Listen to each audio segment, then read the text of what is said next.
Okay, so get this. You sent us a top 10 worst foods list, and it's from the Top Ten's website. Mm. And wow, some of these comments are like really something. Yeah. Yeah, it seems like everyone has, at least one food that they just like absolutely can't stand. What's really interesting to me is that there's like actually a lot more to these food aversions. Oh. Yeah. Than just like picky eating. Yeah. They can tell us a lot about human psychology, Oh, wow. our cultures, and even like our evolution. So we're not just here to laugh at the weird stuff people eat. Or don't eat, I Well, guess. I mean, a little laughter never hurts. True, true. But, this deep dive is really about understanding the why behind those like visceral reactions. Okay. What makes some foods so universally repulsive while others become like delicacies, you know? So let's start with the heavy hitters, I guess. The Yeah. foods that seem to trigger the most disgust. Right. Like cow tongue, for example. Right. And from an evolutionary standpoint, it kind of makes sense Yeah. that we'd be wary of certain animal parts. Like our ancestors had to be careful Right. about what they ate, especially, when it came to organs that could carry parasites or diseases. But it seems like for some people it goes beyond a healthy sense of caution, maybe. Yeah. I mean, one person wrote, "This is extremely gross. How would you feel if a cow ripped off your tongue and ate it?" Wow. A bit dramatic. It's definitely a strong reaction, Hmm. and it really shows how powerful learned responses can be. Hmm. We're constantly picking up cues, you know, from our Yeah. families, our cultures, even the media Right. about what's considered disgusting. And over time, these associations become like deeply ingrained, in our minds. So even if we haven't had a bad experience with a particular food ourselves, we can still develop an aversion to it Yeah. based on what we've been told or what we've seen. Absolutely. It's like almost a pre-programmed response, almost like a warning system that says, danger, avoid this. Oh, wow.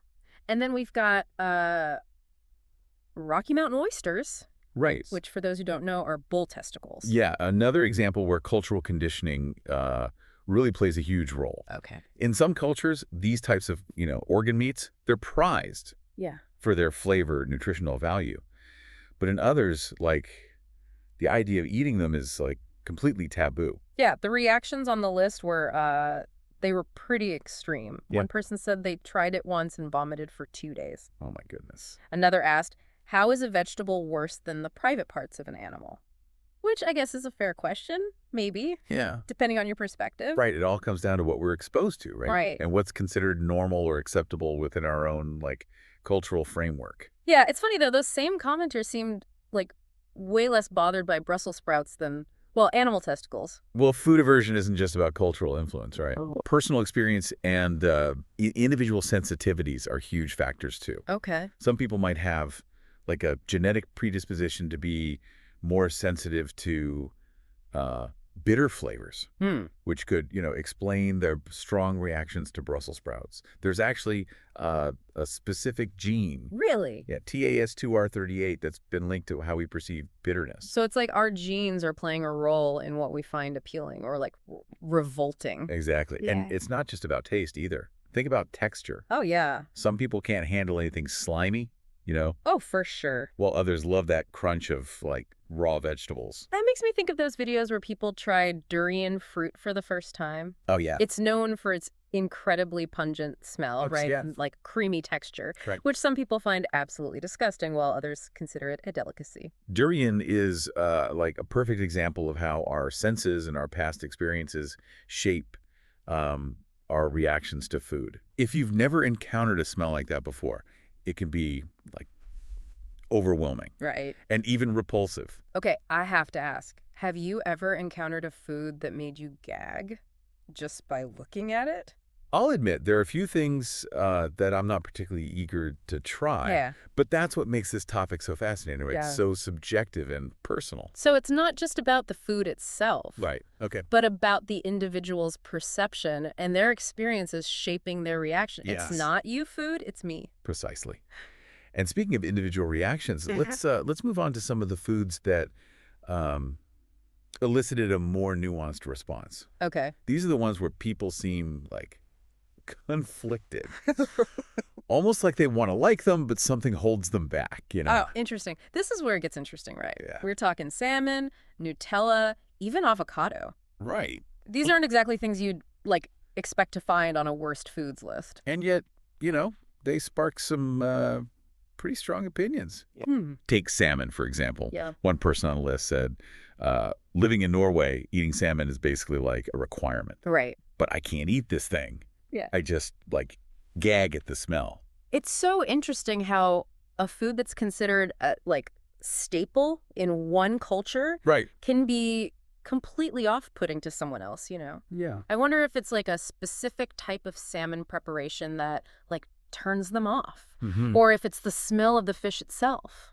That's a great question, and it highlights how much our personal experiences, even like early childhood memories, Right. can shape our feed preferences. Yeah. Maybe this person had like a negative experience with salmon early on, Yeah. and now the smell just triggers that unpleasant memory. Like a sensory flashback. Yeah. And yet for so many others, salmon is like a beloved delicacy. It is. It's a source of, essential nutrients. It's Mhm. it's woven into cultural traditions. Right. It's even got its own special day on the calendar. Exactly. Yeah. Which just goes to show that, taste and texture, they're just incredibly subjective.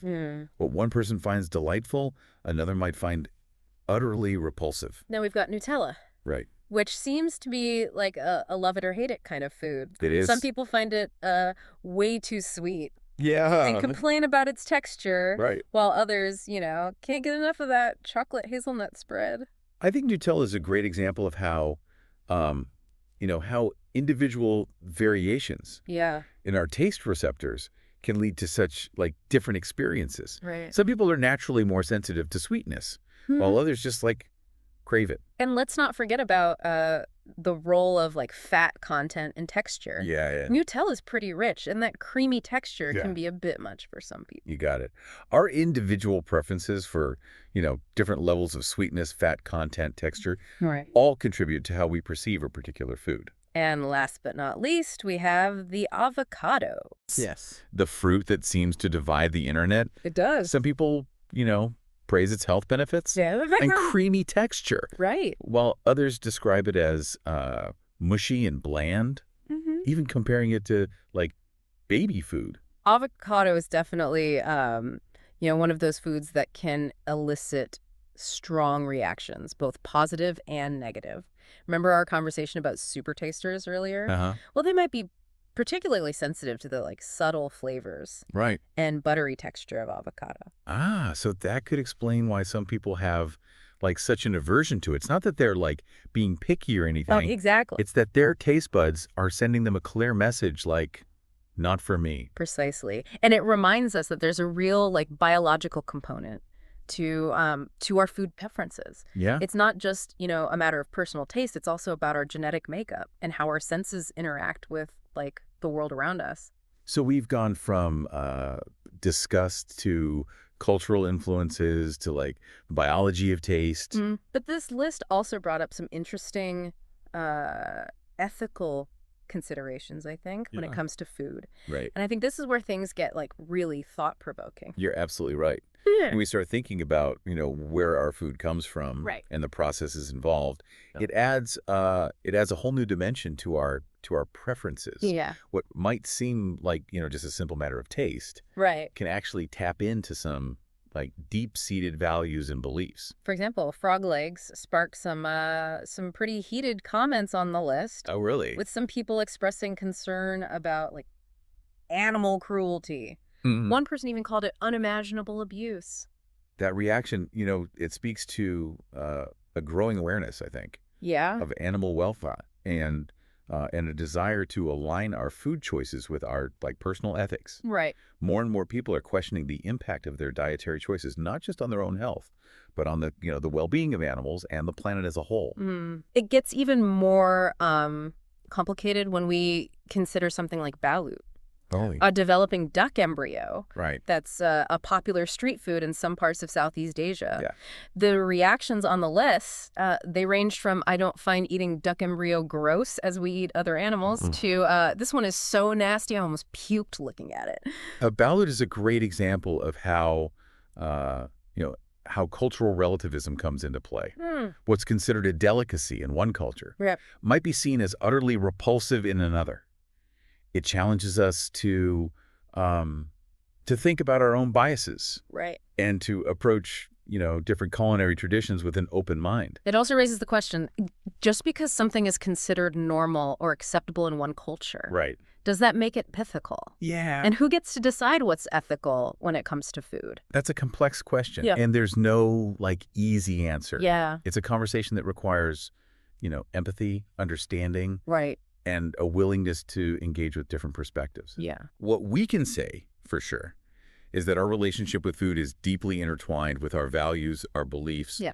and our understanding of, the world around us. Okay, so we've covered a lot of ground here. We have. We've talked about the science of disgust, Mm-hmm. the power of cultural conditioning, Right. the subjectivity of taste, Yeah.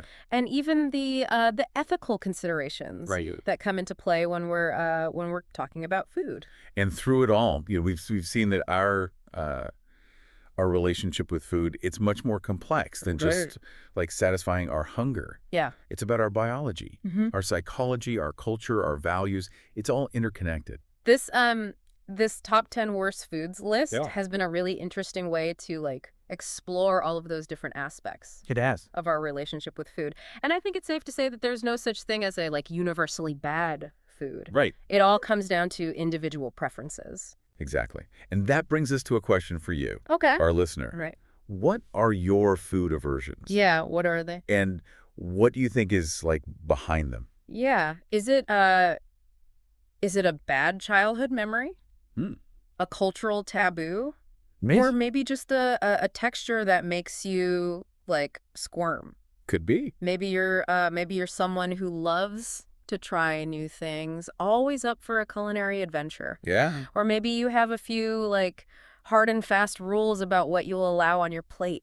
Either way, it's worth taking a moment, I think, Yeah. to reflect on those preferences and where they come from. It can tell us a lot about ourselves and how we interact with, the world around us. One of my most vivid food memories is from when I was a kid. Oh, yeah. My grandma, she made this amazing beef stew, but she put these huge chunks of celery in it. Oh, wow. And I hated celery back then. The dreaded celery. It's definitely a polarizing vegetable. I would spend hours picking out every single piece Yeah. of celery from that stew. Mm. But looking back, I realized it wasn't really about the celery itself. It Yeah. was more about my need for control, my desire to have things a certain way, That's a great insight. And it speaks to the psychological component Right. of food aversions. Yeah. Sometimes it's not just about the taste or the texture, it's about the emotions and the memories Yeah.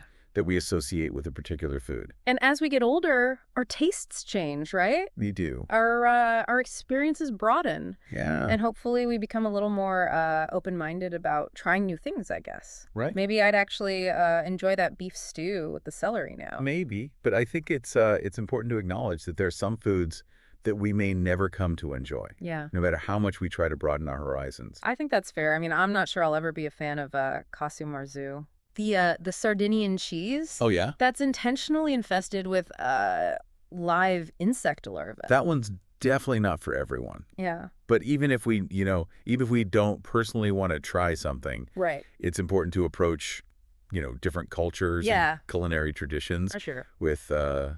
with respect and curiosity. Absolutely. And maybe, just maybe, this deep dive has inspired you to reconsider a food that you once dismissed. Yeah. Or perhaps, it's giving you a new appreciation Yeah. for the complex factors that shape our preferences and aversions. At the end of the day, it's all about recognizing that our relationship with food is a journey. Right. It's constantly evolving, influenced by our experiences, our culture, and our our ever-changing understanding Yeah. of the world around us. So go out there, explore your culinary world, and bon appetit.